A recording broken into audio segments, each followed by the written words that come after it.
China से एक और नया किस्म का वायरस निकलकर सामने आया है। ये बर्ड फ्लू था जो अब इंसानों के अंदर ट्रांसफर हो गया है। आप खबर स्क्रीन पर देख रहे होंगे जिसमें यह कहा गया है कि दुनिया का पहला केस बर्ड फ्लू जो H1N1 था वो अब जानवरों से होता हुआ इंसानों के अंदर फैल गया है और चाइना ने यह केस पहले रिपोर्ट किया है। बेसिकली 41 साल एक आदमी था चाइना का जो जिंगजियांग सिटी का रहने वाला था। उसके अंदर अलामात देखी गई हैं, जिसके बाद पूरे के पूरे जिंगजियांग शहर के अंदर अलर्ट जारी कर दिया है कि हो सकता है कि ये जो ह्यूमन टू ह्यूमन वायरस जो है ये ट्रांसमिट होता हो ये भी सकता है कि बहुत सारे लोगों के अंदर ये जो बर्ड फ्लू है H1 ये बहुत सारे लोगों में फैल गया हो। लेकिन चाइना के बारे में अब दुनिया जो है वो बदल चुकी है। यूरोपीय यूनियन और सऊदी अरेबिया ने बड़ा ऐलान चाइना के हवाले से किया है और यूरोपीय यूनियन का तो ये कहना है कि ये हर वायरस चाइना से ही क्यों निकलता है, कभी ये चाइना वाले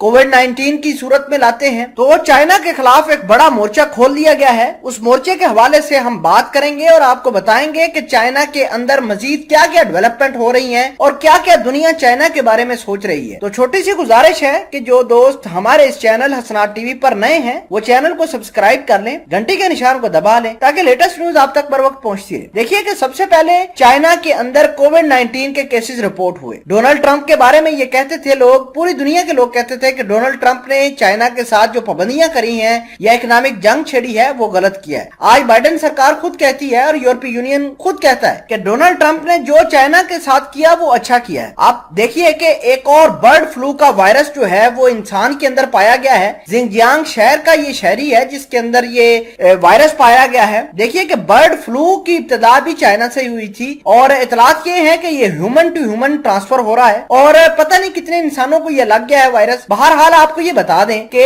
अमेरिका ने चाइना को कंटेन करने के लिए मजीद पाबंदियां लगाने का फैसला किया है। इंडो पैसिफिक ओशन में चाइना के शिप्स को थ्रेट किया जाएगा, चाइना की जो है गर्दन वहां पर चाइना को नुकसान पहुंचाया जाएगा। मजे की बात यह है कि चाइना का एक शहर है जिसका नाम है ग्वांगजिंग, वो उसके अंदर कोविड-19 बहुत फैल गया है और इतलात ये है कि पूरे के पूरे उस शहर के अंदर लॉकडाउन कर दिया गया है और स्ट्रिक्ट लॉकडाउन किया गया है। अब सवाल ये पैदा होता है कि क्या ये जो चाइना के अंदर नई किस्म की वबा फैली है क्या दूसरे मुल्कों के अंदर नहीं फैलेगी? तो यकीनन फैलेगी। अभी तक तो दुनिया वालों ने चाइना के साथ फजाई राब्ते और जमीनी राब्ते बंद किए हैं, लेकिन आखिर कब तक किए रखेंगे? एक दिन तो आएगा जब जमीनी रास्ते भी खोलेंगे, फजाई रास्ते भी खुलेंगे। लेकिन यूरोप और सऊदी अरेबिया खुसूसन अब चिल्ला रहा है कि चाइना के ऊपर पाबंदियां लगानी चाहिए क्योंकि हर किस्म की वबा जो है चाइना से निकल रही है। हर दूसरे दिन चाइना से कोई ना कोई ऐसी चीज रिपोर्ट हो रही है जो कि पूरी दुनिया की इकोनॉमी, पूरी दुनिया की सॉवरेनिटी को थ्रेट कर रही है। तो लिहाजा इन्होंने मोर्चा बनाने का फैसला किया है कि एक ऐसा फ्रंट बनाया जाए जिससे चाइना को अकाउंटेबल किया जाए और चाइना को बताया जाए कि देखे कि ये बायोलॉजिकल वारफेयर से परहेज करें। अगर बायोलॉजिकल वारफेयर की तरफ ये चलते रहेंगे तो बहुत जल्द ये दुनिया की आबादी कम होकर रह जाएगी।